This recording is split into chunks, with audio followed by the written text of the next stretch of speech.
You are listening to Alex Nanlohi Podcast, to know the Lord and to make Him known.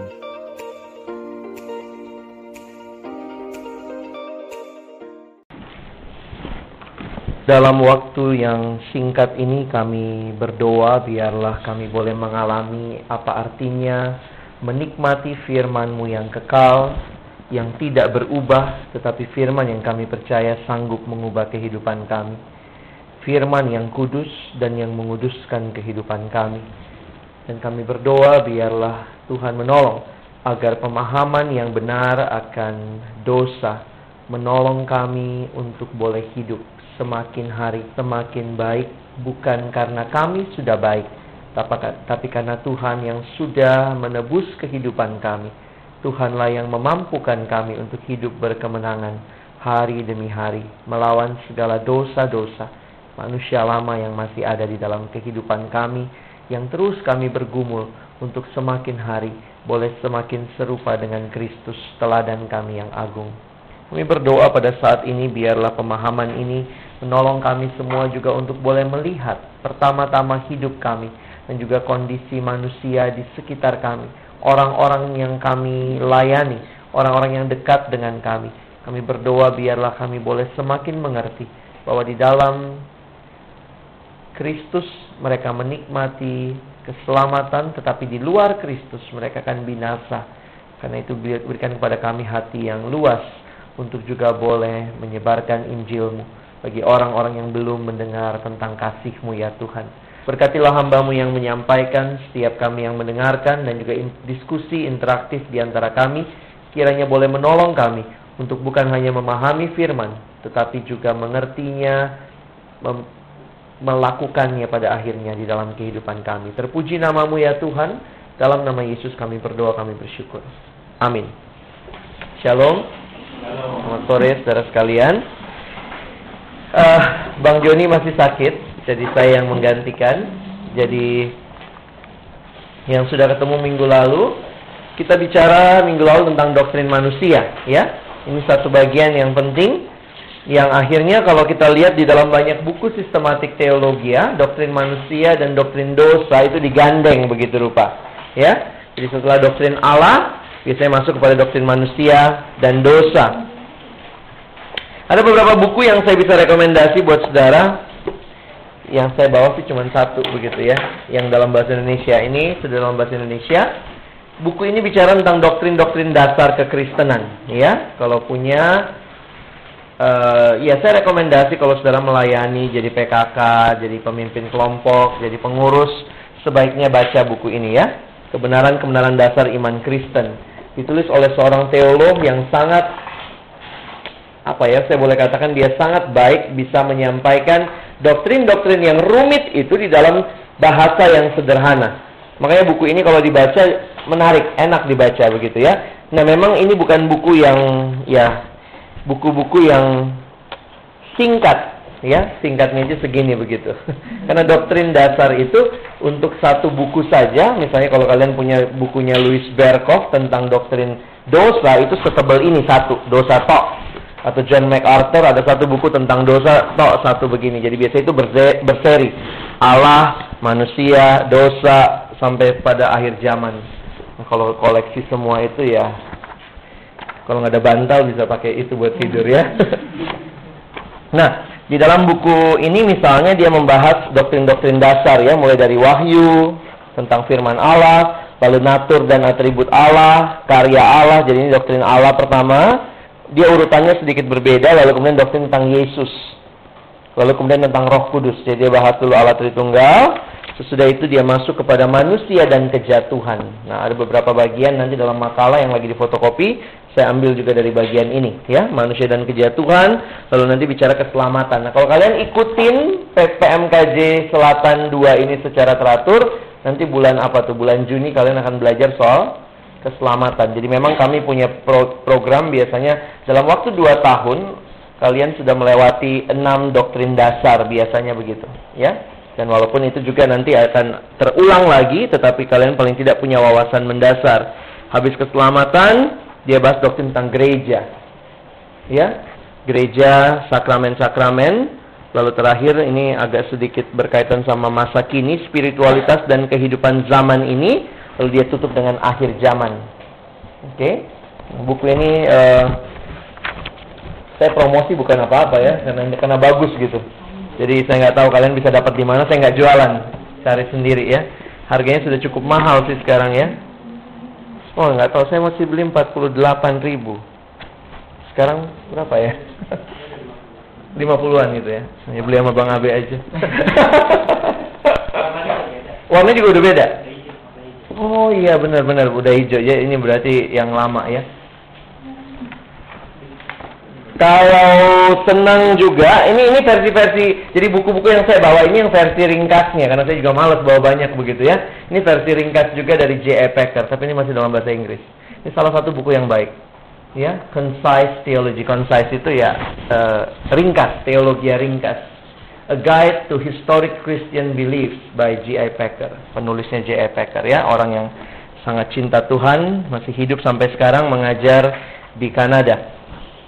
Baik, kita akan masuk ke melihat tentang doktrin dosa ini. Dan biasanya kalau kalian mengerti, itu disebut di dalam buku-buku yang lain. Kalau kalian misalnya ketemu dengan buku-buku yang sangat teologis, ada yang menggunakan istilah hamartologi. Nah, semua dilogi-logiin gitu ya. Nah, ini berasal dari kata apa? Kata dasarnya adalah hamartia. Dalam bahasa Yunani yang berarti dosa. Lalu logos, logis. Nah, itu bicara tentang ilmu. Jadi itu ilmu tentang dosa. Atau pemahaman doktrin Kristen tentunya tentang dosa. Kalau kita bicara tentang Allah, kita bicara teologi, ilmu tentang Allah, pneumatologi, dan seterusnya. Nah, baik, kita akan melihat sama-sama kenapa kita penting bahas doktrin ini. Nah, kalau saudara melihat, kembali saya tidak pengen kita hanya tahu doktrin dengan segala kerumitannya, cara berpikirnya, lalu kemudian selesai. Tetapi bagaimana pemahaman kita yang mendalam terhadap doktrin-doktrin ini akan menolong hidup kita. Karena itulah sebenarnya tujuannya kita belajar pemahaman yang mendasar seperti ini. Kalau ada teman-teman yang ikut kemarin dalam seminar integrasi iman dan ilmu, saya mengatakan di situ bahwa kalau kita bisa teliti dan secara konsisten bertumbuh di dalam firman Tuhan, maka kita akan punya pola pikir, cara pandang yang Kristiani. Nah, cara pandang yang Kristiani ini mau tidak mau adalah bagaimana kita bisa menyimpulkan apa yang Alkitab ajarkan kepada kita di dalam pemahaman doktrin-doktrin dasar ini. Nah, sekali lagi kalau kalian mengingat saya pernah bawakan tentang doktrin Allah di sini, yang namanya doktrin itu apa? Doktrin adalah intisari daripada firman Tuhan yang membahas tentang topik tertentu. Misalnya waktu kita bicara tentang hamartologi, sebenarnya buku-buku yang bahas tentang doktrin dosa akan melihat apa itu dosa mulai dari perjanjian lama sampai perjanjian baru dan disimpulkan itulah doktrinnya. Oke? Jadi doktrin itu sudah merupakan kesimpulan pengajaran. Jadi kita belajar tentang manusia dari perjanjian lama sampai perjanjian baru. Nah, ini cara melihat untuk belajar doktrin, ya. Nah, makanya satu sisi kita perlu punya pemahaman mendalam tentang PA, menggali Alkitab, penggalian Alkitab, sehingga waktu kita nanti belajar doktrin, karena doktrin itu biasanya akan mengatakan menurut kitab Kejadian kita belajar Allah begini-begini. Menurut kitab Kejadian kita belajar tentang manusia begini-begini. Nah, kemudian setelah itu ketika semuanya sudah dijabarkan, biasanya kemudian diambillah kesimpulan. Bagaimana pemahaman tentang manusia misalnya. Nah, bagaimana pemahaman tentang Allah. Dan hari ini kita bicara pemahaman tentang dosa. Kalau bicara tentang dosa, apa yang kalian bayangkan? Apa yang biasa terbayangkan kalau bicara tentang dosa? Coba diskusi berdua-berdua. Apa yang terbayangkan kalau bicara tentang dosa? So nggak bayangin apa-apa gitu. Apa? Ada yang mau ngasih jawaban? Apa biasa yang terbayangkan? Begitu dengar kata dosa, apa yang kamu pikirin? Kesalahan, oke. Kematian, oke.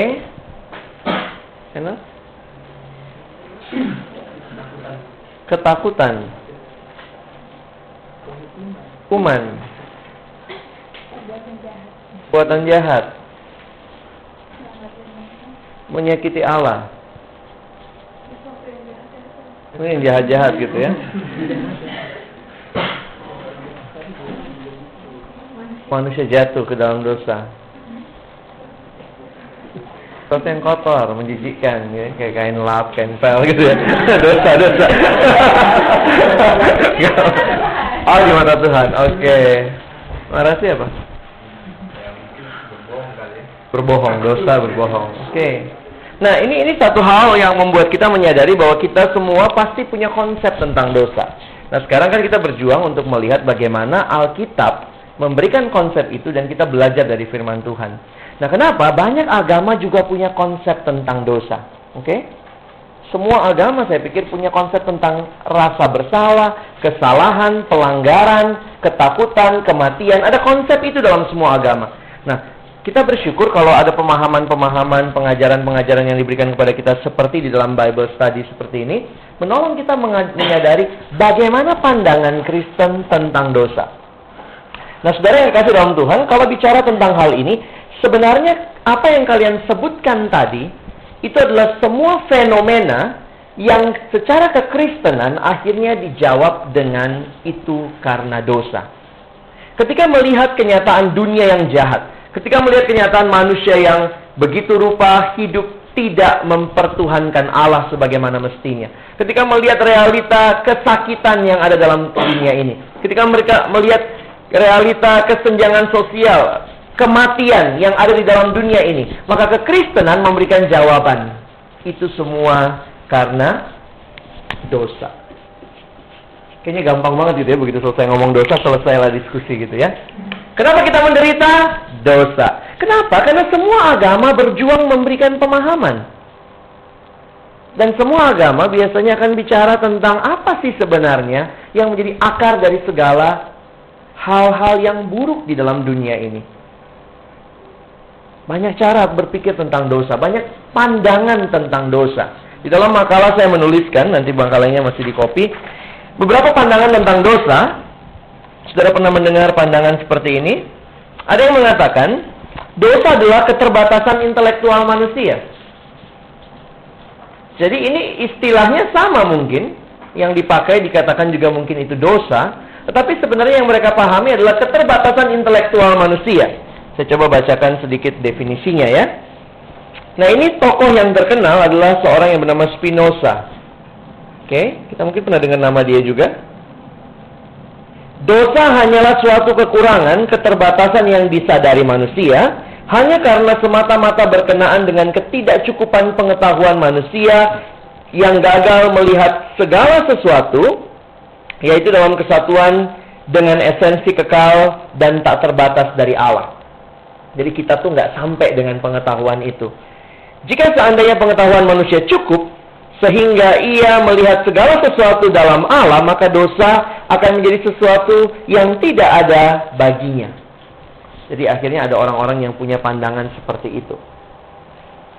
Dosa hanya sekedar keterbatasan intelektual manusia. Kalau kita bisa memahami, makanya banyak orang yang melihat jalan keluar terhadap dosa adalah melakukan perbuatan baik saja atau apa?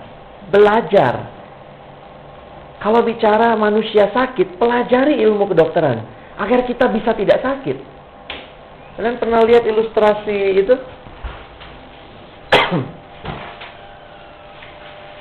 Pernah lihat ilustrasi jembatan kayak begini ya? Ya? Lalu kemudian dalam ilustrasi jembatan itu ada orang, ada manusia ya di sini yang berjuang mau mencapai Allah. Silakan dibagikan. Aku udah. Oh ya, sorry. Ini aslinya ya. Seringkali digambar begitu ya. Ada yang berjuang dengan belajar ilmu pengetahuan. Ada yang belajar filsafat. Ada yang bicara soal moralitas. Ini yang tadi dikatakan perbuatan baik. Jadi kalau saudara perhatikan, inilah upaya-upaya manusia menjembatani jurang yang terjadi antara dia dengan Allah, antara manusia dengan Allah. Makalahnya panjang, 9 lembar, tidak ada waktu bahas semua. saya minta teman-teman baca di rumah. Tolong di rumah masing-masing, jangan di rumah orang ya. Baca di rumah masing-masing, jangan bikin dosa tambahan gitu ya. Lalu nanti kalian bisa belajar lebih dalam untuk memahami melalui buku-buku yang ada. Saya langsung masuk ke halaman 2 sekarang. Kita udah masuk di halaman 2 di bagian yang pertama. Beberapa pandangan tentang dosa. Jadi kalau kalian perhatikan, kenapa pemahaman ini penting? Karena apa yang dia pandang tentang dosa, itu juga menjadi cara dia mengatasinya. Kalau orang cuma merasa sekedar kekurangan pengetahuan, dia akan pelajari sesuatu untuk mengatasi dosa. Sehingga ini hal yang penting untuk kita sebagai orang Kristen sadari. Yang kedua, dosa adalah sifat kebinatangan karena evolusi yang tidak sempurna. Nah, sekali lagi memang menarik sekali bahwa doktrin dosa seringkali sangat terkait dengan doktrin manusia. Apa yang dipahami tentang manusia, itulah yang kemudian dikembangkan di dalam doktrin dosa. Kalau kita percaya bahwa manusia dari kera, terserah kalau kalian mau percaya, saya sih enggak gitu ya. Saya waktu lihat saya, monyet gantengan saya jauh gitu ya. Masih ingat minggu lalu saya cerita tentang monyet aja nggak rela disebut manusia gitu ya, disamakan dengan manusia. Kita yang kadang-kadang lebih rela disamakan sama monyet. Pandangan ini dikemukakan oleh kaum evolusionis. Menurut mereka, dosa disebabkan oleh ketidaksempurnaan manusia. Karena kalau saudara percaya evolusi, sebenarnya evolusi kan bergerak menuju arah yang makin sempurna. Begitu kan? Nah, ini yang saya bertanya juga. Kalau betul bergerak ke arah yang makin sempurna, apakah kita sekarang sudah dalam puncak kesempurnaan? Kalau saudara pegang evolusi, bisa jadi belum ya. Yang saya bilangnya lama-lama dari berjalan bongkok katanya begini ya, nanti lama-lama sampai begini kali ya. Nggak usah pakai spion. Oke. Karena manusia terus berevolusi, sehingga manusia tetap memiliki sifat-sifat kebinatangan. Pada masa yang akan datang, manusia diharapkan semakin lama akan semakin baik dan meninggalkan sifat-sifat kebinatangan mereka. Jadi dia katakan, ya nggak apa-apa, tunggu aja, nanti dosa itu makin lama makin beralih kok. Walaupun kembali lagi kita mengatakan bahwa ternyata seringkali manusia lebih jahat daripada binatang, benar nggak? Ya, itu kan percakapan monyet minggu lalu ya.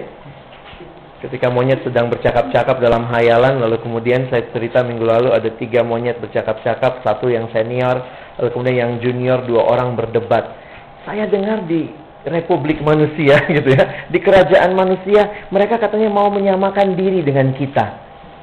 Katanya mereka itu adalah keturunan kita. Lalu kemudian 2 monyet itu berdebat. Saya yakin tidak. Iya, kenapa? Iya, mana ada monyet yang memperkosa anaknya? Mana ada monyet yang mencuri sesuatu dari temannya? Di kalangan monyet aja kita nggak begitu. Kami nggak rela disamakan dengan manusia, gitu ya. Dan waktu mikir-mikir, saya baca ilustrasi itu, iya ya. Kadang-kadang kita berpikir bahwa hanya dengan kesempurnaan, berubah bentuk, berubah cara hidup, lalu kemudian dikatakan manusia makin tidak berdosa. Kalau evolusi benar, dan penjelasan mereka tentang dosa benar, harusnya manusia makin baik dong sekarang. Iya nggak? Logikanya begitu dong. Tapi kenyataan kejahatan makin canggih. Pegang firman Tuhan, orang jahat akan bertambah jahat. Ya. Ketiga, nah ini semua pandangan yang salah, nggak usah diperdalam ya. Dosa adalah kebutuhan akan kesadaran Allah berkaitan dengan natur indrawi manusia. Semua ini banyak dari kalangan Kristen, orang-orang yang mengembangkannya ya. Pandangan ini dikemukakan oleh seorang, ini saya pikir kalau nggak salah ingat teolog Jerman, Schleiermacher.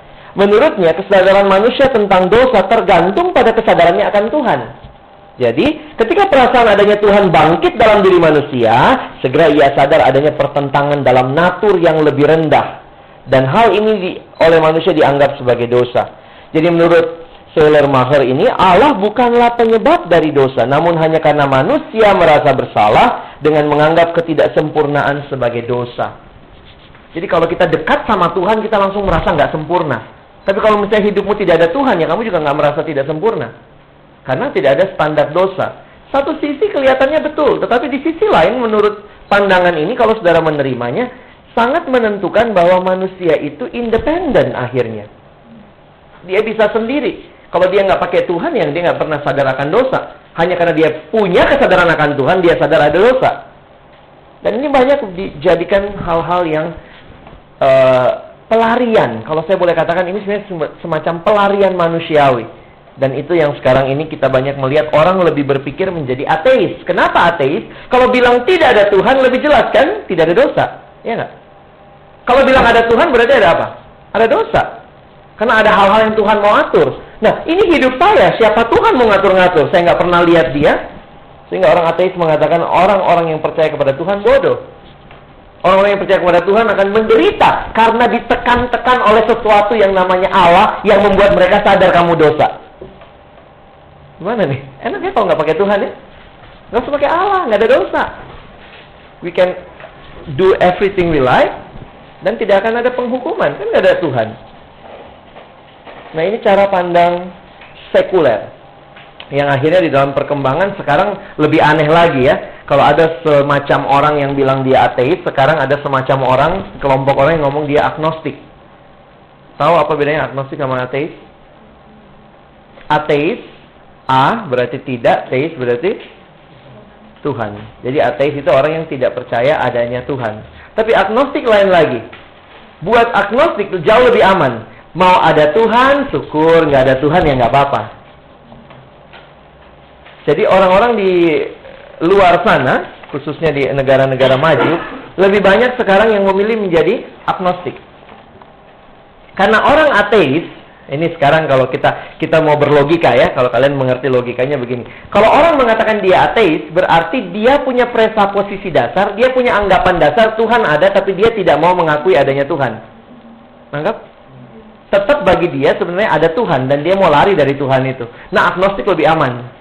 Mau ada Tuhan, kalau ada ya syukur, nggak ada ya nggak apa-apa. Buat dia nothing tulus. Jadi banyak kalau ketemu orang di luar sana sekarang, what is your religion? Oh, I'm agnostic. Oh iya. Kalau ateis kan seumur-umur menyerang adanya Tuhan. Orang agnostik nggak mau repot. Udah, Tuhan nggak ada. Nah teman-teman, pemahaman ini sangat terkait. Lihat ya, doktrin Allah, doktrin manusia, dan doktrin dosa, dan sampai semua doktrin yang nanti kalian pelajari waktu kalian ikut dalam PMKJ ini, tidak terpisah satu sama lain. Ingat lagi, Allah yang mencipta, Allah lah sumber segala sesuatu. Manusia dicipta oleh Allah, manusia bergantung kepada Allah, sehingga kalau bicara dosa, ini bukan sekedar sebuah kesadaran karena ada Allah. Dan kemudian bisa satu waktu kita keluar dari kesadaran itu. Karena Allah sudah menciptakan kita dengan desain yang namanya hati nurani. Ya. Setiap manusia, mau Kristen, bukan Kristen, punya hati nurani. Dan hati nurani itu adalah wakil Allah di dalam diri setiap orang. Sehingga kalau nanti kalian pelajari Roma pasal 2, bagaimana orang-orang bisa mengatakan diri? Kalau dikatakan begini, kalian pernah melihat logikanya, semua manusia berdosa. Oke. Terus Paulus berargumentasi di Roma pasal 2. Karena ada orang-orang yang bertanya, bagaimana dengan mereka yang tidak punya hukum Taurat? Bukankah karena kami punya hukum Taurat, kami sadar kami berdosa? Begitu argumentasinya orang Israel kan? Jadi karena Tuhan kasih hukum, ternyata tidak boleh mencuri. Jadi pertanyaannya begini, sebelum hukum itu ada, sementara hukum itu adanya di zaman Musa kan? Iya. Sebelum hukum itu ada dosa nggak? Kalau ada, apa standarnya? Kalau Tuhan mau hukum, Tuhan mau hakimi, adil nggak Tuhan menghakimi sesuatu yang dia belum kasih standarnya? Saya Tuhan nih. Saya bilang sama manusia, Adam sama Hawa. Belum ada standarnya apa-apa. Standarnya nanti di zaman Musa. Di zaman Musa baru dikatakan waktu melanggar ini itu dosa. Sebelumnya tidak ada hukum. Lalu pertanyaannya, kalau begitu orang-orang seperti ini dihakimi nggak? Kalau Tuhan hakimi, Tuhan tidak adil. Karena tidak ada standar penghukuman. Tetapi kemudian Paulus bilang, jangan lupa, apa yang mereka bisa tahu tentang Allah sudah dituliskan di dalam hati mereka. Itulah hati nurani. Semua orang, jangankan dia kenal agama, nggak kenal agama, dia tahu kalau membunuh sesama itu dosa. Karena ada penghakiman, ada suara hati nurani. Jadi nanti ini pertanyaan, kalau kita kan suka ditanya gini ya, gimana bang orang yang tidak kenal Yesus, dalam hidupnya belum pernah dengar tentang Yesus sekalipun, kira-kira dia dihakimi gimana? Tetap dihakimi? Kalau dihakimi nggak adil dong. Kok Tuhan hakimi orang dia nggak kasih standarnya? Kalau saya dihakimi, oke lah, saya udah kenal Tuhan. Nah, sayang juga ya kenal Tuhan dihakimi jadinya gitu ya. Tapi ini yang Paulus bilang, tidak ada yang bebas. Semua orang akan dihakimi. Kalau kalian mengerti logika berpikirnya Paulus di dalam Roma pasal 1 sampai Roma pasal 3, sampai dia menyimpulkan semua berdosa. Dan semua akan dihakimi. Baik yang punya hukum Taurat maupun yang tidak punya hukum Taurat. Karena yang punya sudah diberikan dengan jelas, yang tidak punya sudah ditulis dalam hatinya. Sehingga di dalam penghakiman ada yang namanya nanti penghakiman hati nurani. Berdasarkan hati nurani. Oke? Ini konsep yang baru? Baru pernah dengar? Sudah pernah dengar? Belum? Baru tahu? Oh, oke. Rajin-rajin baca Alkitab. Karena doktrin itu dapatnya dari mana? Dari Alkitab begitu ya. Kayaknya kita perlu eksposisi Roma nanti kapan-kapan ya. Coba lihat Roma. Saya lebih pengen kalian pulang, kalian tahu ayatnya di mana ya, ketimbang kalian tahu apa yang saya omongin gitu. Karena yang saya omongin saya dapat juga dari firman Tuhan gitu ya. Jadi rajin-rajin catat ayatnya. Jadi jangan cuma ngomong, kata Bang Alex, bukan kata Bang Alex, kata firman Tuhan. Gitu kali ya. Itu sikap yang benar waktu belajar doktrin. Coba lihat pasal pertama, Roma 1 ayat 18 ke bawah. Saya ajak lihat judulnya saja lah ya. Nanti kalian PR-nya baca di rumah kali ya. Silakan bisa menduduki tempat-tempat yang teman-teman yang baru datang, kita sekarang di Roma pasal 1. Dan kalau di makalah sudah di halaman 2 ya. Judulnya yang diberikan oleh LAI ayat 18 ke bawah, hukuman Allah atas kefasikan dan kelaliman manusia.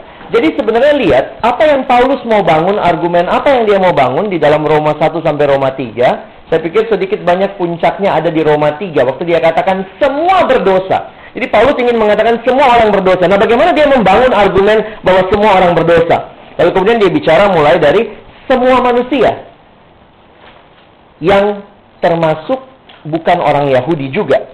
Nah, itu ayat 18. Sebab murka Allah nyata dari sorga atas segala kefasikan dan kelaliman manusia yang menindas kebenaran dengan kelaliman. Jadi manusia dalam keberdosaannya menindas kebenaran Allah dengan kelaliman. Nah, apa yang terjadi? Perhatikan ayat 19. Karena apa yang dapat mereka ketahui tentang Allah nyata bagi mereka, sebab Allah telah menyatakannya. Jadi nggak bisa mereka bilang kami nggak kenal Allah. Tuhan sudah menyatakannya. Mereka aja yang menekan itu dengan kelaliman. Ayat 20. Sebab apa yang tidak nampak daripadanya, yaitu kekuatannya yang kekal dan keilahiannya dapat nampak kepada pikiran dari karyanya sejak dunia diciptakan. Sehingga mereka tidak dapat berdalih. Bisa nggak manusia tahu Allah itu ada? Menurut Paulus bisa. Karena semua kekuatan Allah itu nampak dalam karyanya. Waktu manusia lihat alam semesta, harusnya manusia tidak lagi harus diajarkan, dituliskan ini Allah loh yang buat. Itu sebuah kesadaran yang sangat-sangat natural menurut Paulus. Sehingga tidak ada satupun yang berdalih, Tuhan sih nggak menyatakan diri kepada saya. Nah, ini sesuatu yang menarik karena pada zaman itu seolah-olah Tuhan hanya menyatakan diri sama orang Israel. Kalau gitu bangsa lain bisa berargumentasi dong. Kalau Tuhan nggak menyatakan diri kepada saya, jangan hakim-hakimin saya dong. Enak aja. Kalau Israel dihakimin ya karena dia dikasih 10 hukum Taurat, dia jadi tahu dosanya. Saya nggak tahu. Dan ternyata Paulus bilang, lihat, karya Allah menyatakan Allah, kekuatannya menyatakan itu semua, dan tidak ada satu orang pun bisa berdalih. Nah, terus lihat, ayat 21. Sebab sekalipun mereka mengenal Allah. Nah, ini argumentasi Paulus. Mereka kenal kok. Mereka tidak memuliakan Dia sebagai Allah atau mengucap syukur kepadanya. Sebaliknya, pikiran mereka menjadi sia-sia dan hati mereka menjadi bodoh dan gelap. Mereka berbuat seolah-olah mereka penuh hikmat, tapi mereka menjadi bodoh. Perhatikan ayat 23. Mereka menggantikan kemuliaan Allah yang fana, yang tidak fana dengan gambaran yang mirip dengan manusia yang fana. Lihat ya, orang bikin patung-patung untuk disembah. Apa yang dibuat? Bisa jadi yang dibuat itu bentuk manusia patungnya. Mirip dengan burung-burung, binatang-binatang yang berkaki 4, atau binatang-binatang yang menjalar. Jadi lihat, apa yang harusnya dikuasai, masih ingat minggu lalu, manusia dicipta dalam relasi dengan Allah, dengan sesama, dan dengan alam. 3 relasi itu kalau datang minggu lalu ya. Jadi manusia itu diciptakan dalam relasi dengan Allah, dengan sesama, dan dengan alam. Alam harusnya dikuasai, Allah harusnya disembah. Tetapi ketika terjadi pembalikan ini, dosa membuat manusia bukannya menyembah Allah, malah menyembah alam. Bodoh luar biasa kan? Yang harusnya dikuasai malah disembah. Dan Allah dibuang dari kehidupannya. Nah, ini keberdosaan yang dikatakan oleh Paulus. Ini terjadi bukan karena nggak tahu. Tahu, tapi sengaja melawan. Nah, ini membuktikan kepada kita natur dosa itu dimiliki oleh semua orang. Mau dia pernah lihat Tuhan Yesus, mau dia pernah dengar nama Tuhan Yesus atau tidak, semua berada di bawah penghakiman Allah. Karena semua berdosa. Jadi sebenarnya nggak gampang loh ngomong semua manusia berdosa ya. Apalagi buat Paulus di zaman itu, dia ngomong semua berdosa. Terus orang bilang, enak aja lu. Lu kali, karena lu kenal Tuhan. Saya nggak kenal. Nggak bisa, semua berdosa. Nah, perhatikan ayat 24. Karena itu, Allah menyerahkan mereka kepada keinginan hati mereka akan kecemaran, sehingga mereka saling mencemarkan tubuh mereka. Mulai dari ayat 24 ke bawah, kalau kalian perhatikan, kata yang sangat kuat muncul adalah Allah menyerahkan. Allah menyerahkan, Allah menyerahkan. Ini bukan berarti Allah aktif mendorong orang jadi berdosa, tetapi ini adalah pemahaman bahwa di dalam kesadaran mereka akan adanya Allah, dan mereka berontak terhadap Allah. Allah seolah-olah tanda kutip menyerahkan. Ya silahkan, please go on with your life like this. Allah menyerahkan, Allah menyerahkan. Nah, ini muncul misalnya 24, lalu kemudian nanti muncul lagi ayat 26. Karena itu Allah menyerahkan mereka. Dan seterusnya, ayat 28 ya. Dan mereka, karena mereka tidak merasa perlu untuk mengakui Allah, maka Allah menyerahkan mereka. Jadi lihat itu ya. Sebenarnya bukannya Allah yang aktif mendorong-dorong orang jadi berdosa, tapi keaktifan mereka tidak mengakui Allah membuat Allah, ya silahkan.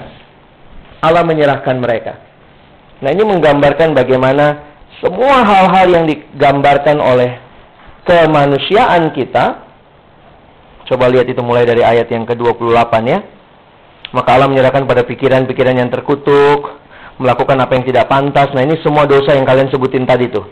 Penuh dengan rupa-rupa kelaliman, kejahatan, keserakahan, kebusukan.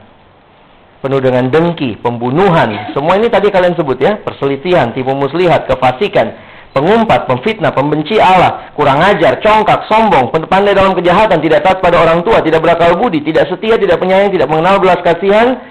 Sebab, perhatikan 32. Sebab walaupun mereka mengetahui tuntutan-tuntutan hukum Allah, loh tahu dari mana? Ini pertanyaannya nanti ya. Bahwa setiap orang yang melakukan hal-hal demikian patut dihukum mati, mereka bukan saja melakukannya sendiri, tapi mereka juga setuju dengan mereka yang melakukannya. Jadi bukan cuma dianya melakukan, dia juga setuju sama teman yang melakukan. Lu nyontek, gue nyontek, yuk, gitu ya. Nah teman-teman, ini gambaran apa semuanya ini? Ini gambaran bahwa keberdosaan manusia, itulah yang menjadi dasar daripada semua kejahatan yang kalian bisa sebutkan tadi. Inilah caranya orang Kristen menjawab pergumulan dunia ini. Ini masalah apa? Kenapa ada orang bikin senjata nuklir untuk bunuh orang lain? Kok tega-teganya? Alkitab menjawab, karena dosa. Lalu kemudian orang bilang, loh kok bisa berdosa? Ada orang yang nggak pernah dengar kata Allah, nggak pernah tahu tentang Allah. Kalau dia hidup di pegunungan, di hutan-hutan yang nggak pernah dengar ada Allah. Tapi Paulus bilang tidak bisa. Lihat karya Allah, kelihatan kok ada Allah. Mereka tahu tuntutan hukum Allah. Di mana itu ditulis? Nah, ini yang Paulus lanjutkan. Kalau lihat pasal 2, judulnya apa? Karena itu, hai manusia, siapapun juga engkau yang menghakimi orang lain, engkau tidak bebas dari salah, dan seterusnya, dan seterusnya. Lalu saya mengajak teman-teman lihat ayat yang ke-12. Sebab semua orang yang berdosa tanpa hukum Taurat akan binasa tanpa hukum Taurat. Jadi, Paulus bilang, ya, Tuhan itu adil. Nggak mungkin menghukum orang yang nggak pernah dengar hukum Taurat pakai hukum Taurat. Iya dong. Mereka juga binasa, tapi tanpa hukum Taurat. Loh, kalau begitu pertanyaannya, hukum apa yang membinasakan mereka? Gitu kali ya, cara bertanyanya. Oke, dan semua orang yang berdosa di bawah hukum Taurat akan dihakimi oleh hukum Taurat. Itu namanya adil. Karena bukanlah orang yang mendengar hukum Taurat yang benar di hadapan Allah, tetapi orang yang melakukan hukum Tauratlah yang akan dibenarkan. Jadi bukan masalah kapan dia dengar hukum Taurat. Jadi pertanyaannya begini, sebelum zamannya Musa, hukum Taurat kan baru zamannya Musa. Kalau gitu zamannya Abraham, kok Abraham disebut benar? Karena dia pernah dengar hukum Taurat? Atau karena dia melakukan hukum Taurat? Melakukan, makanya Bapak Abraham disebut Bapak orang beriman, Bapak orang percaya. Nah, nanti teladan Abraham tuh muncul ya, bukan Bang Abe ya. Teladan Abraham tuh muncul nanti di bagian belakang. Dia orang yang melakukan Taurat. Jadi dibenarkan bukan karena cuma dengar gitu ya. Baik. 13. Karena bukanlah orang yang mendengar hukum Taurat yang benar di hadapan Allah, tetapi orang-orang yang melakukan hukum Taurat lah yang akan dibenarkan. Apabila bangsa-bangsa lain yang tidak memiliki hukum Taurat oleh dorongan diri sendiri melakukan apa yang dituntut hukum Taurat, maka walaupun mereka tidak memiliki hukum Taurat, mereka menjadi hukum Taurat bagi diri mereka sendiri. Nah, ini ayat 15 yang penting. Sebab dengan itu mereka menunjukkan bahwa isi hukum Taurat ada tertulis di dalam hati mereka, dan suara hati mereka turut bersaksi, dan pikiran mereka saling menuduh atau saling membela. Nangkap maksud saya? Ini yang Paulus bilang bahwa semua orang berdosa. Kenapa? Karena sebenarnya semua orang sudah mengerti yang Tuhan mau itu apa. Sehingga dosa adalah sebuah pemberontakan aktif terhadap kehendak Allah. Nah, terus nanti kalau kalian perhatikan lagi, dipakailah penjelasan misalnya di pasal 2 ayat 17, hukum Taurat dan Sunat tidak menyelamatkan orang Yahudi. Justru karena hukum itu mereka jadi kenal dosa ya. Saya nggak usah bahas itu. Lihat lagi kemudian pasal 3. Kelebihan orang Yahudi dan kesetiaan Allah. Jika demikian, apakah kelebihan orang Yahudi dan apa gunanya sunat? Kan jadi orang Yahudi bertanya, kalau gitu kita semua sama aja gimana nih? Apa spesialnya kami? Tapi kemudian Abraham lagi. Saya ngeliat Bang Abe saya. Paulus maksudnya. Paulus memberikan pemahaman yang lebih mendasar lagi. Ya, sebenarnya nggak ada waktu bahas itu, kita lihat saja ayat 9.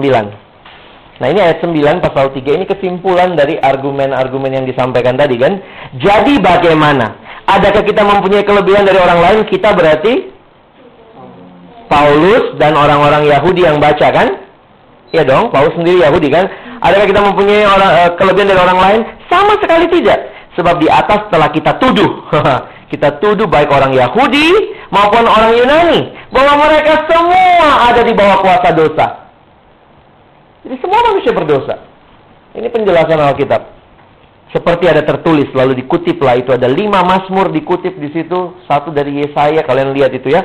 Semua menunjukkan betapa seluruh organ tubuh kita atau seluruh kemanusiaan kita, kalau boleh pakai istilah itu, yang Paulus ingatkan sudah tercemar oleh dosa. Mulai dari mana tuh? Kalau lihat misalnya tidak ada yang benar, seorang pun tidak seorang pun yang berakal budi, tidak seorang pun yang mencari Allah. Semua telah menyeleweng, semua tidak berguna, tidak ada seorang pun yang berbuat baik, seorang pun tidak. Mulai 13, kerongkongan seperti kubur, lidah merayu-rayu, bibir, nah ini udah semua gitu ya. Bibir, mulut, kaki, apalagi tambahin sendiri ya, dan segala macam. Nah, akhirnya kemudian dia berargumentasi lah, karena itu manusia butuh Yesus kan.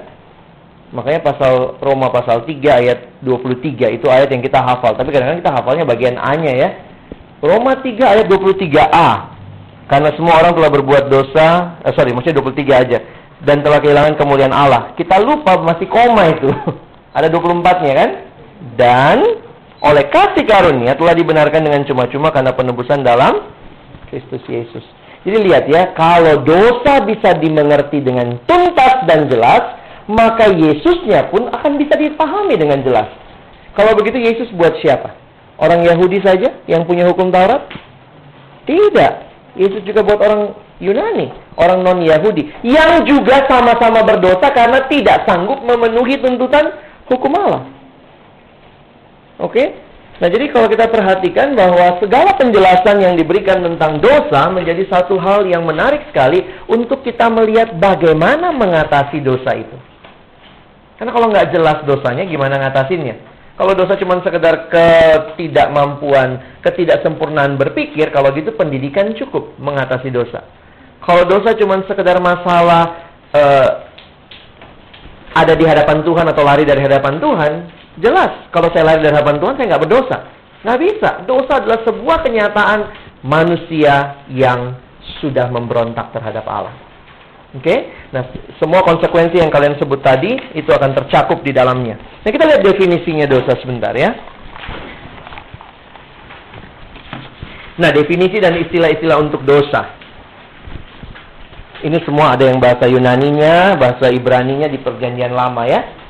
Halaman 2. Di dalam Perjanjian Lama misalnya ada kata-kata atau missing the mark.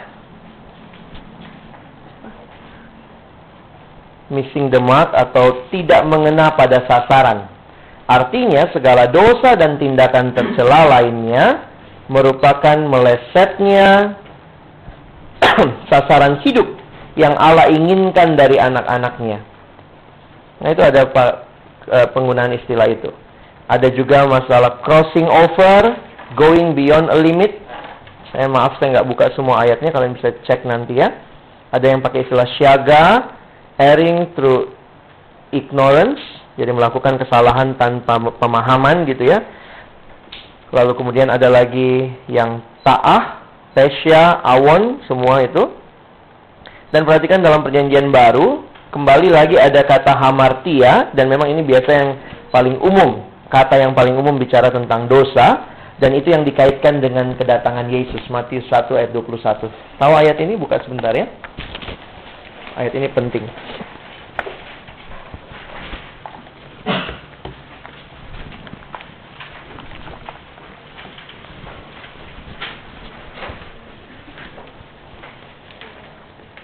Sudah ketemu? Kita baca sama-sama ya. 1, 2, ya.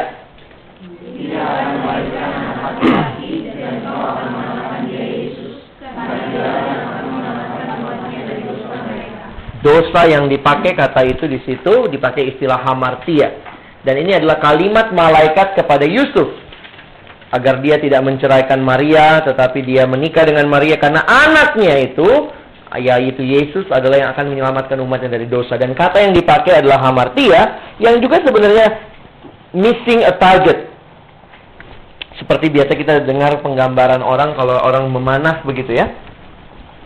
Kalau ini ada sasaran panah, maka ada bidang yang paling tengah yang harus menjadi tempat bidikan, sasaran.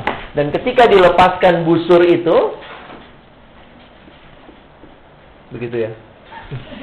Jadi aneh. Busur dilepaskan, dan kalau dia akhirnya ternyata melenceng, nah itu yang disebut dengan dosa. Pemahaman mendasar tentang dosa itu begitu. Nah, menarik sekali kalau kalian nanti perhatikan dikaitkan dengan apa yang kita pelajari tentang Allah, manusia minggu yang lalu. Manusia itu diciptakan oleh Allah untuk apa? Memuliakan Dia. Ada istilah yang saya pakai minggu lalu, manusia itu gambar dan rupa Allah. Apa artinya gambar dan rupa Allah? Representasi. Jadi manusia harusnya menggambarkan Allah. Di dalam kehidupannya dalam dunia ini menggambarkan Allah, di dalam hal mewakili Allah, memerintah dunia ini. Dan itulah bagian kita. Nah, waktu akhirnya tidak mencapai sasaran itu, itulah dosa. Kalau akhirnya manusia berontak terhadap Allah, bukannya submit sama Allah, ini gambaran sebuah keberdosaan. Jadi, teman-teman, ada hal yang jauh lebih mendasar daripada sekedar bicara dosa sebagai tindakan. Karena sebelum bicara tindakan, ada sesuatu yang sifatnya lebih mendasar. Karena ini menyatu dengan natur keberdosaan. Oke? Karena biasanya kalau kita bicara dosa, langsung kepikir tindakan ini, tindakan itu, tindakan ini, tindakan itu. Ya? Tetapi dalam pemahaman ini kita melihat bahwa melenceng dari sasaran awal. Dan itu sudah menjadi sebuah hal yang menyatu dengan diri manusia ketika dia berdosa. Oke? Nanti saya akan jelaskan di belakang, ada kalimat yang bisa menolong kalian memahami itu. Parabasis, ada istilah asebeia, adikia, anomia, apeteia, aparaptoma. Nah, ini semua istilah-istilah yang kalau kalian perhatikan, Berkhof memberikan kesimpulan begini. Berkhof itu seorang teolog, dia nulis tentang buku sistematik teologi, itu salah satu buku yang banyak dipakai. Dia mengatakan dosa adalah suatu kejahatan moral. Sebagian besar dari istilah yang dipakai Alkitab untuk dosa menyatakan sifat moralnya. Jadi bukan sekedar bicara sebuah tindakan, tetapi ada sesuatu yang berkaitan dengan nilai moralnya yang sudah tidak beres. Nah, dari sinilah kita akan melihat begini teman-teman. Kalau sekedar bicara tindakan, maka tindakan itu yang perlu dikoreksi. Tapi kalau kita bicara bahwa dosa itu sesuatu yang sifatnya lebih kepada moral kita, orang yang, itu yang Tuhan Yesus pernah ngomong ya, tidak mungkin dari perbendaharaan yang baik keluar hal-hal yang jahat. Demikian sebaliknya juga dari mata air mana yang mengeluarkan air asin dan tawar. Kalau ternyata itu mata air asin, ya pasti keluar asin, tawar. Jadi apa yang di dalam, keluarnya di luarnya kelihatannya seperti itu. Sehingga kenyataan yang mendasar adalah karena natur kita berdosa, keluarnya jadi dosa. Tindakan kita yang baik pun, kata kitab Yesaya, dia mau masuk, masih ada, masih boleh masuk, tidak berdosa.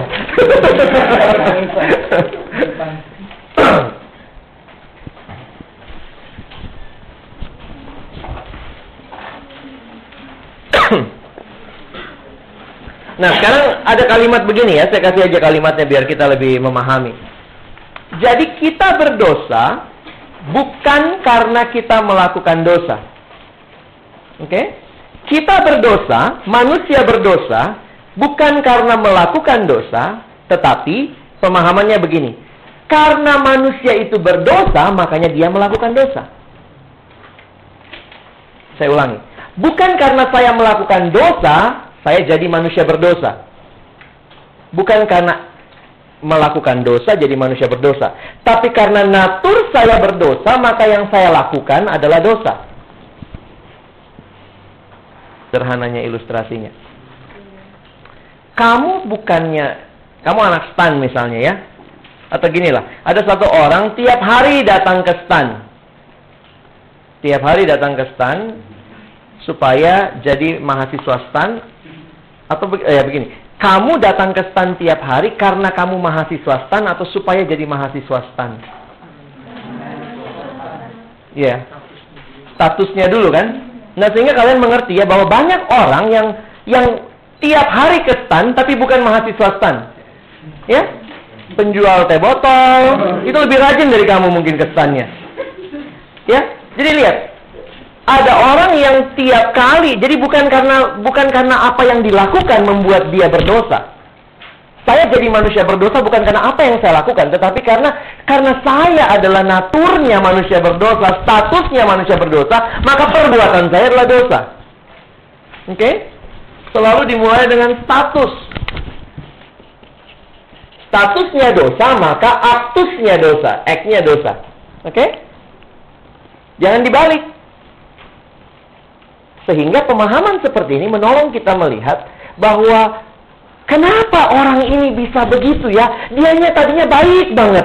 Loh, kalau lihat di Alkitab nggak heran. Lah, itu natur. Cuman tunggu aja kapan keluarnya. Gitu kan? Jadi orang itu menjadi orang berdosa bukan karena dia membunuh. Makanya dia disebut orang berdosa. Tapi karena dia adalah orang berdosa secara natur, makanya dia membunuh. Kira-kira bisa dipahami? Nah, perubahan status inilah yang ditekankan di dalam banyak istilah dosa ini. Ini bicara soal hal moral, bukan sekedar sebuah tindakan. Ada moral yang menyimpang, ada sebuah kondisi status yang tidak lagi berada dalam status yang semestinya. Status kita harusnya memuliakan Allah, mengasihi sesama, menguasai alam. Tapi ini semua terbolak-balik. Karena apa? Karena manusia yang harusnya hidupnya benar di hadapan Allah telah menjadi manusia yang menyangkali keberadaan Allah. Sampai sini bisa dipahami? Oke, kayak Ibu Dorot ya. Bisa ikut? Oke, kita lanjutkan. Saya kasih kesimpulan di situ.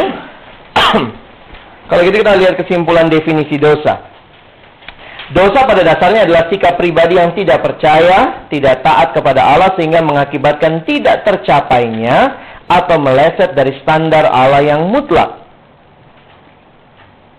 Jadi, sin is the choice of self rather than God's glory, milih diri kita ketimbang memilih kemuliaan Allah as the supreme end of one's human existence. Sederhananya, tidak percaya tidak taat ya, saya buat dalam bold di situ. Yang kedua, dosa adalah pemberontakan terhadap Sang Pencipta serta penyangkalan terhadap struktur ciptaannya. Ini yang tadi ya, malah jadinya alam disembah. Manusia harusnya menggambarkan Allah, bikin patung lagi yang menggambarkan Allah. Ini yang saya katakan minggu lalu. Waktu manusia menyembah berhala, bukan cuma menyakiti hati Allah, tetapi merendahkan kemanusiaan. Bayangkan loh, kita inilah yang menggambarkan Allah. Lalu kemudian kita bikin lagi patung, lalu kita sembah karena kita mengatakan dia menggambarkan Allah. Waktu kamu bikin patung itu, kamu sedang merendahkan kemanusiaanmu. Ya nggak? Ini logika berpikirnya untuk mengerti bahwa manusia begitu bodoh. Dosa membuat kita begitu bodoh. Pemberontakan dan penyangkalan tersebut bisa terjadi melalui perkataan, perbuatan, atau pikiran.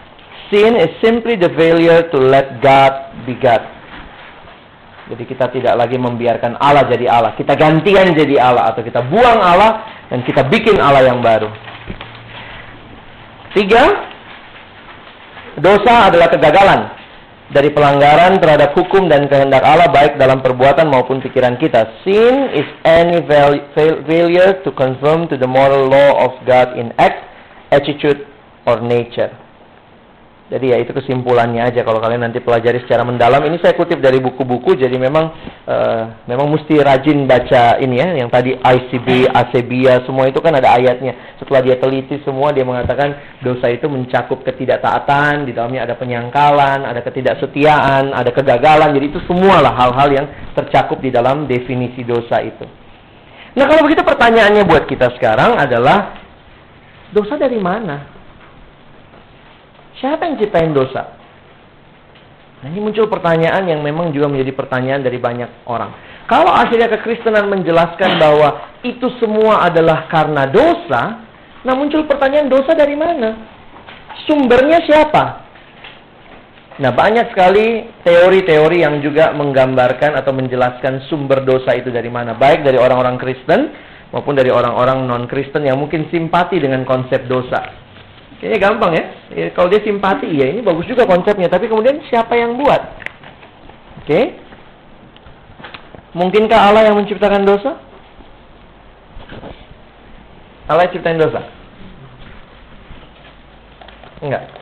Kalau gitu siapa? Loh, Allah pencipta kok. Sumber segala sesuatu. Dia sumber dosa. Nah ini kembali lagi yang saya bilang minggu-minggu yang lalu waktu belajar doktrin Allah. Setiap kali bicara tentang doktrin Allah, Allah kita adalah Allah yang tidak bebas menurut, tidak pernah kita mengenal konsep kebebasan yang sebebas-bebasnya. Karena Allah yang bebas selalu terikat kepada karakternya. Sehingga Allah tidak mungkin melakukan dosa dan tidak mungkin menciptakan dosa. Nah Yakobus sudah bicara hal itu. Ya, coba lihat Yakobus 1 ayat 13. Kita baca Yakobus 1 ayat 13 dan 13. 1, 2, ya. Apabila seorang dicobai,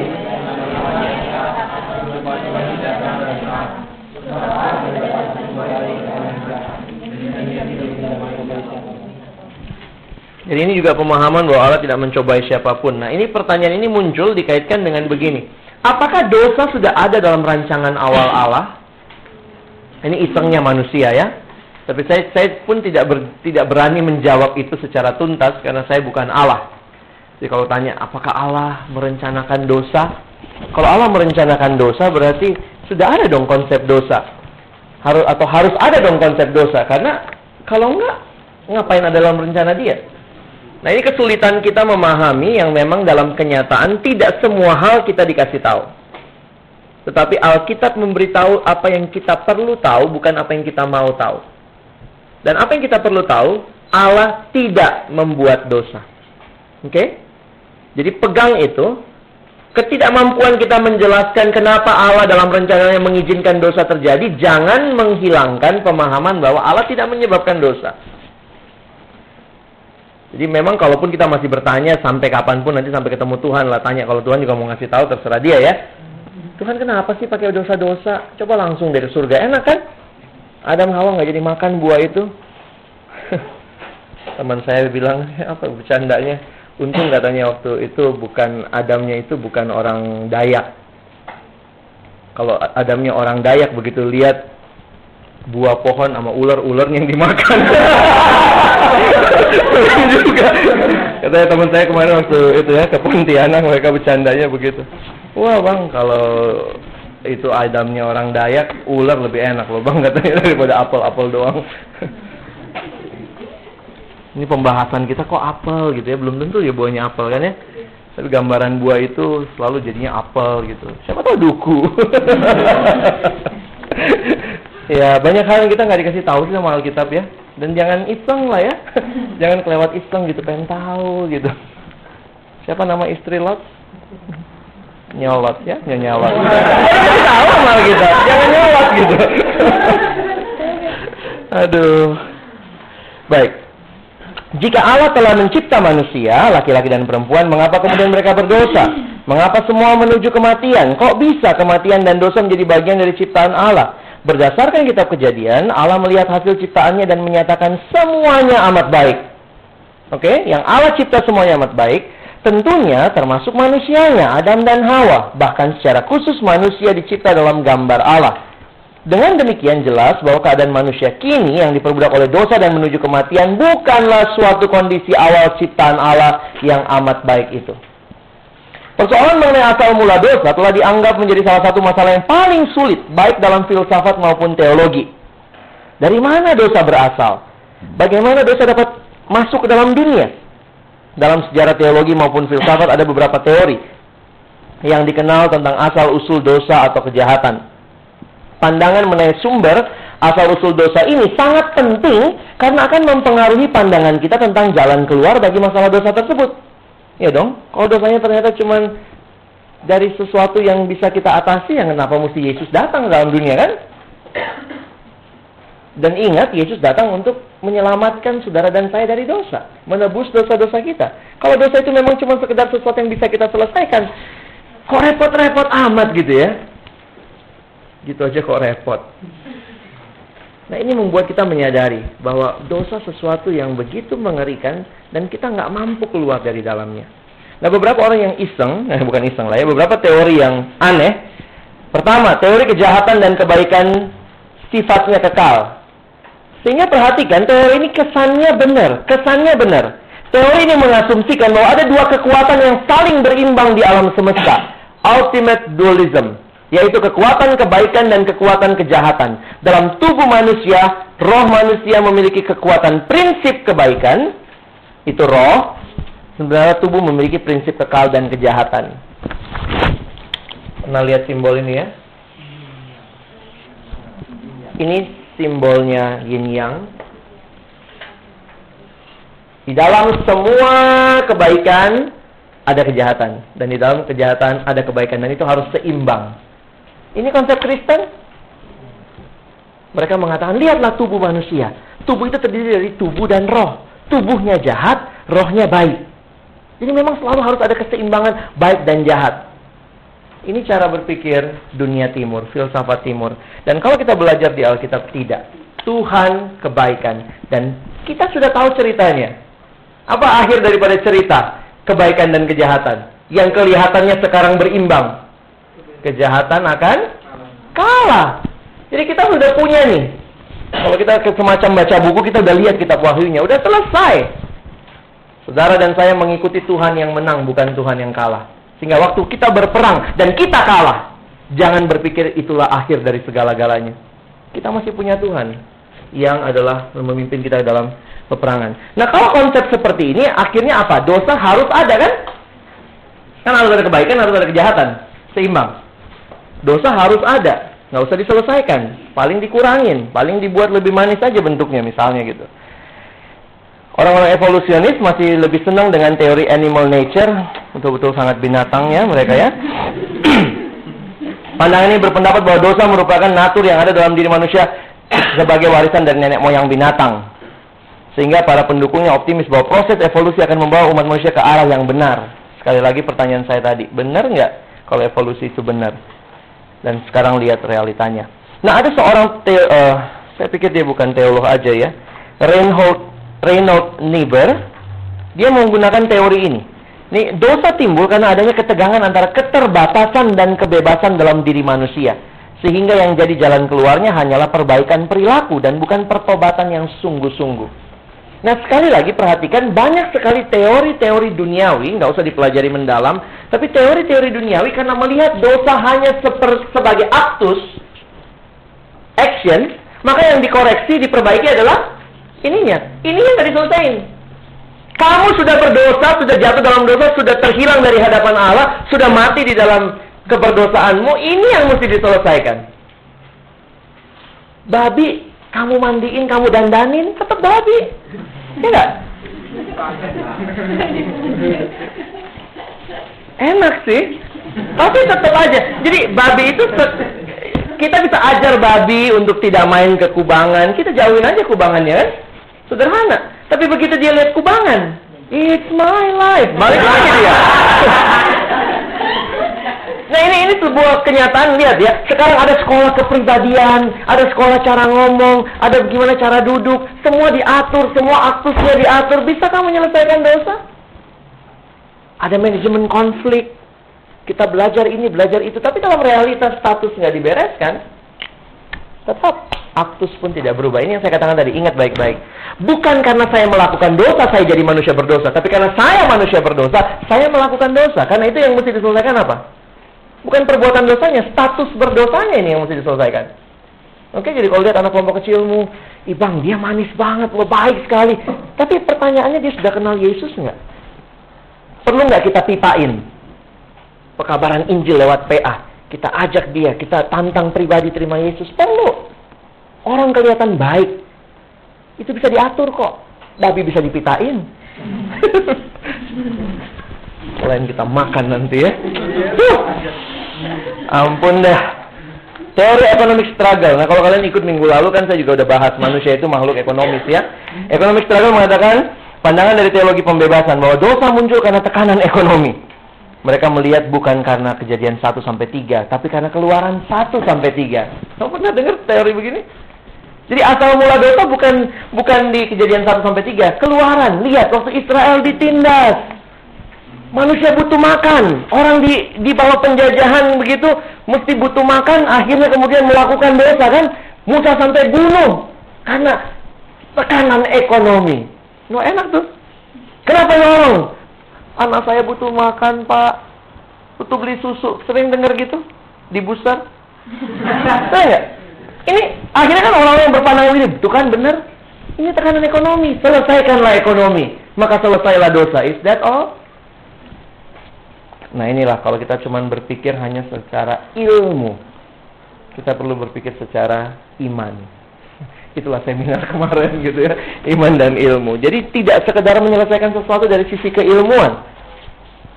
Mereka menolak dosa sebagai suatu hal yang pribadi, tapi menolak sebagai bagian yang menyeluruh dari suatu sistem struktur masyarakat. Jadi struktur masyarakatnya diubah, sistem ekonominya yang diubah, manusianya akan otomatis berubah. Loh?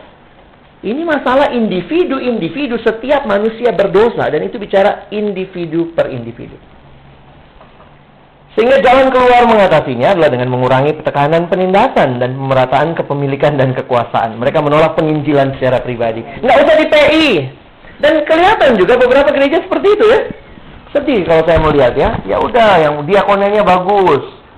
Orang semua naik tingkat hidupnya. Kalau nanti semua pemerataan di gereja. Akhirnya tidak lagi terjadi pencurian HP di gereja. Di gereja juga begitu ya.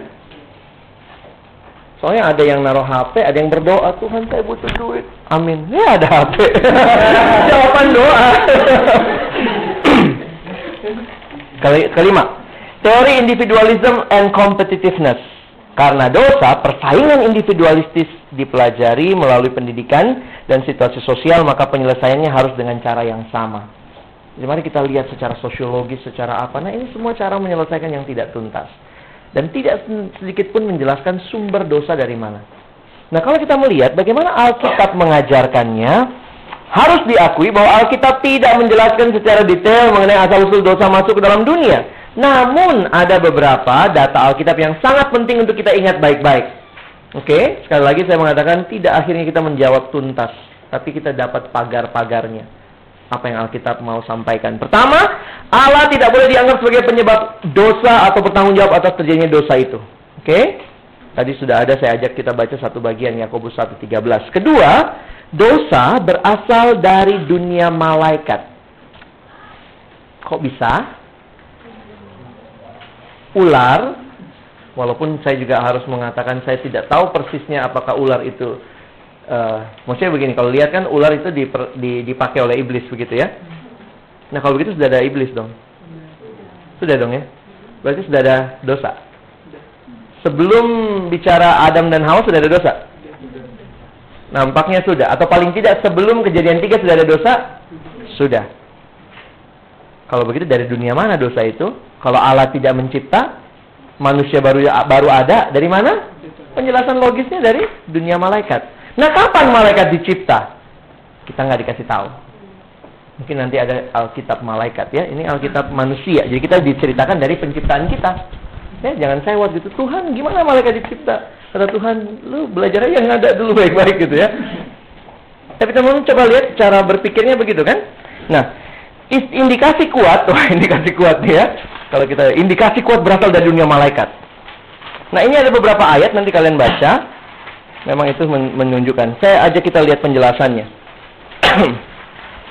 Alkitab mengajarkan kepada kita bahwa dalam usaha untuk melacak asal mula dosa, kita harus kembali lagi pada peristiwa kejatuhan manusia dalam pasal 3 Kejadian.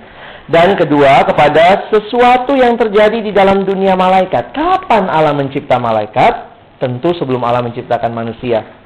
Allah telah menciptakan bala tentara malaikat. Menurut Bapak Gereja Agustinus, pada waktu Allah menciptakan terang. Nah, itu menurut dia karena dia lihat idenya berdasarkan Ayub 38 ayat 7. Pernah baca ayat itu? Coba baca sebentar ya.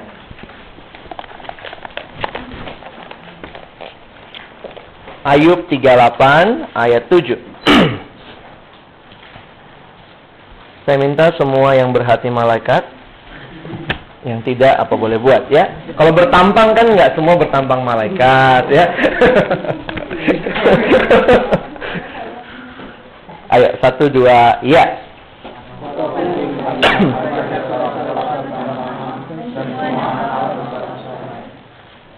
Nah, kalau lihat memang dalam konteksnya itu dia menggambarkan bahwa ketika terang itu lalu kemudian ada sukacita itu di situ ya. Kita lanjutkan aja, itu penjelasannya kalau mau baca bukunya Agustinus ya, ada di bawah itu. Walaupun dalam kitab Kejadian tidak disebutkan penciptaan malaikat, tapi dalam Kolose 1 ayat 16 tertulis di dalam Kristus Allah menciptakan baik yang kelihatan maupun yang tidak kelihatan, dan yang ada di sorga maupun yang ada di bumi. Pada zaman bapak-bapak gereja, Yesaya 14 ayat 12 sampai 17. Coba lihat ayat ini. Ini penting ya untuk kita perhatikan. Banyak orang menjelaskan asal mula dosa atau asal mula mereka setan jatuh itu dari bagian itu. Yesaya 14 ayat 12 sampai 17. Oke, kita baca bersama-sama. 1, 2, iya. Jauh di sebelah utara. Aku hendak naik mengatasi ketinggian awan-awan, hendak menyamai yang maha tinggi. Orang-orang yang melihat engkau akan memperhatikan dan mengamati engkau, katanya. Inikah dia yang telah membuat bumi gemetar, dan yang telah membuat kerajaan-kerajaan bergoncang, yang telah membuat... Banyak orang mengatakan, para teolog secara khusus juga mengikuti cara berpikir bapak-bapak gereja, inilah gambaran kejatuhannya Lucifer. Dia kan malaikat terang kalau kita lihat ininya ya, sebelumnya. Nah, tapi kalau perhatikan konteks dekatnya, Yesaya 14 judulnya apa? Ejekan terhadap Raja Babel. Baik, kita baca penjelasannya di sini. Pada zaman bapak-bapak gereja, bagian ini ditafsirkan sebagai pemberontakan setan atau Lucifer yang oleh LAI diterjemahkan dengan bintang timur. Walaupun perikop ini mengacu kepada kejatuhan Babylon, tetapi kejatuhan Babel itu dilihat sebagai miniatur kejatuhan setan. Karena ada kalimat, aku hendak naik menyamai Allah di bintang-bintangnya itu. Nah itu kan sebenarnya kalau bicara dosa kan dosa itu karena ingin menjadi Allah. Jadi kalau manusia begitu nampaknya ya setan pun nggak jauh beda ya. Mau menjadi Allah. Dan kalau saudara perhatikan tetap dia adalah ciptaan. Waktu kejatuhan tidak disebutkan secara pasti.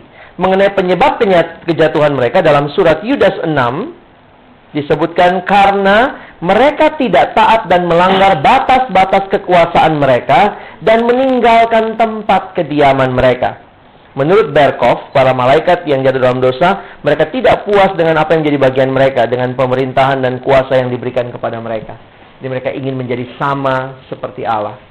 Nah, ingat yang saya katakan waktu itu, ada yang disebut setan atau iblis.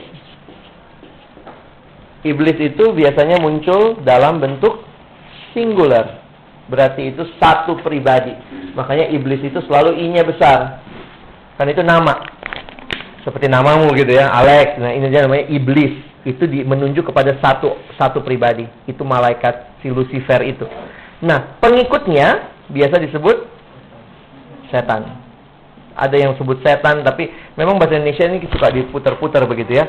Tapi memang pengikut-pengikutnya itu muncul dalam bentuk plural. Jadi nampaknya si iblis ini mengajak-ngajak malaikat yang lain untuk jadi pengikutnya.